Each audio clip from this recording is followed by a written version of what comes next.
Welcome back to Real 10. In this video we will cover 10 interesting and unusual facts about a man known as the Butcher of Uganda, Big Daddy, and the Machete, Idi Amin. So let's get straight to the list. Number 10.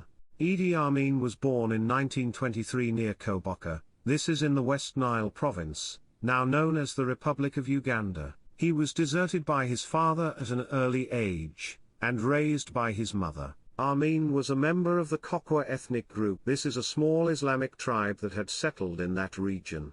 Number 9. Amin joined the Britain's colonial African troops, also known as King's African Rifles, in 1946.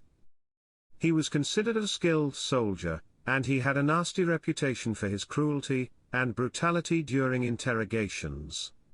Amin never missed an opportunity to unleash terror on the prisoners he was interrogating. Amin rose through the ranks, quickly reaching the rank sergeant major and finally being made effendi. This is the highest rank possible for a black African serving in the British Army. Amin was also an accomplished athlete. From 1951 to 1960 he held Uganda's light heavyweight boxing championship. Number 8. Amin was sent to the UK by Apollo Milton Obote.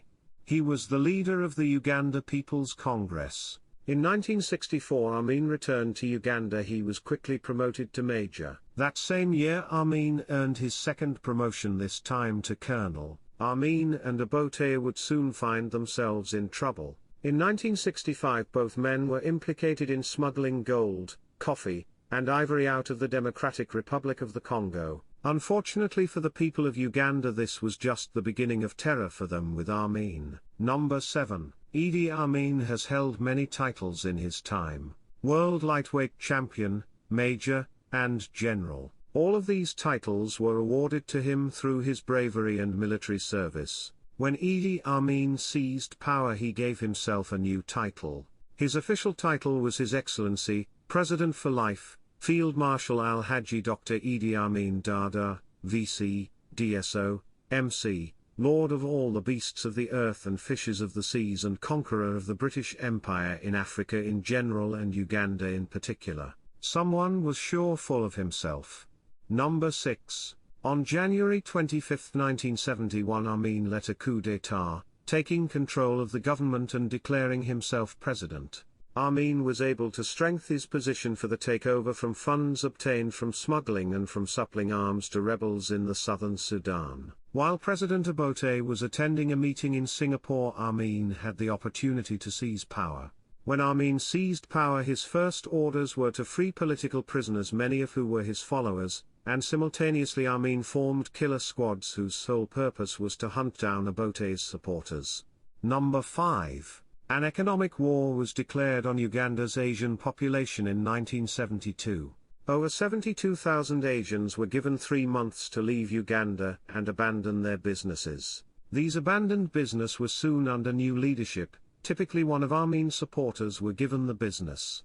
Amin then severed diplomatic ties with Britain and nationalized British-owned businesses. He demanded that the current military advisors leave, and he looked to Colonel Muammar Mohammed al-Gaddafi from Libya, and the Soviet Union for support.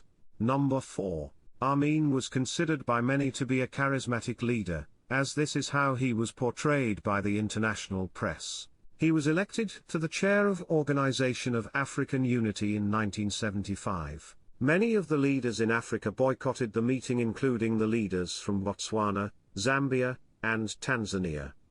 Number 3. Amin was believed to be a part of blood rituals and cannibalism. Many specialists believe he was suffering from hypomania, a form of manic depression characterized by irrational behavior and emotional outbursts. Further into Amin's presidency, he was bringing in outside troops from the Sudan and Zaire, with less than 25% of the Ugandan army being men from Uganda. As word of his atrocities made it to the international press, his regime began to crumble. Number 2. Amin attempted to annex Kagera, the northern province of Tanzania, in 1978 with the help from the Libyan army.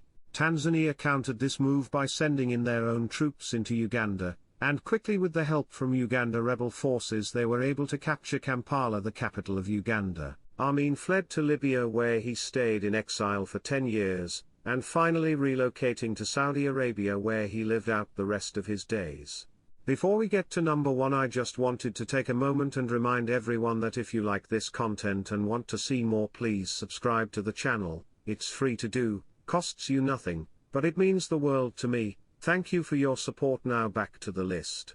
Number 1. Idi Amin reign of terror has been the subject of many books and even a Hollywood movie. He is often depicted as eccentric and terrifying. Amin is considered one of history's cruelest dictators. His regime is responsible for more than 100,000 deaths, and causing an inflation of over 1,000% on the Ugandan people. Well, what did you think of this list? Want to see more lists about the worst dictators in history? Well, if you do, like, subscribe, and click the bell so that way you are notified whenever REAL10 posts another video.